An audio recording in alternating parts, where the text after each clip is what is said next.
Diploma complete చేసి BTech join అవ్వాలి అని చాలా మంది స్టూడెంట్స్ కలలు కంటున్నారు. కానీ ఇప్పుడు ఎస్బీటెక్ C21 స్టూడెంట్స్ ఫ్యూచర్ కన్ఫ్యూజన్లో పడింది. రీసెంట్గా రిలీజ్ అయిన ఫైనల్ సెమిస్టర్ రిజల్ట్స్లో 6 కన్నా ఎక్కువ బ్యాక్లాగ్స్ ఉన్న స్టూడెంట్స్ సప్లిమెంటరీ రిజల్ట్స్ రాయాల్సిన సిచ్యువేషన్ వచ్చింది. కానీ మెయిన్ ప్రాబ్లం ఏంటి అంటే TGECET కౌన్సిలింగ్ సప్లిమెంటరీ రిజల్ట్స్ కన్నా ముందే కంప్లీట్ అయ్యే ఛాన్స్ ఉంది. అంటే చాలా మంది స్టూడెంట్స్ ఈ year BTech lateral entry admission miss అయ్యే అవకాశం ఉంది. ఇంకో ఇంపార్టెంట్ పాయింట్ ఏంటి అంటే next year C24 batch students pass out అవుతారు. వాళ్ళకి 0 బ్యాక్లాగ్ ఎక్సెప్షన్ రూల్ ఉంటుంది. ఇప్పుడు కాంపిటీషన్ ఇంకా పెరిగిపోతుంది. సీట్ ఆపర్చునిటీస్ కూడా ఎఫెక్ట్ అయ్యే ఛాన్స్ ఉంది. అలాగే ప్రతి ఇయర్ సప్లిమెంటరీ ఎగ్జామ్స్ లేట్గా కండక్ట్ చేస్తారు. రిజల్ట్స్ కూడా చాలా లేట్గా రిలీజ్ అవుతాయి.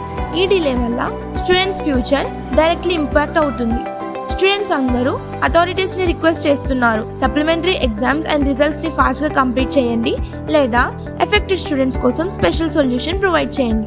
ఈ ఇన్ఫర్మేషన్ ప్రతి డిప్లొమా స్టూడెంట్ వరకు రీచ్ అయ్యేలా షేర్ చేయండి.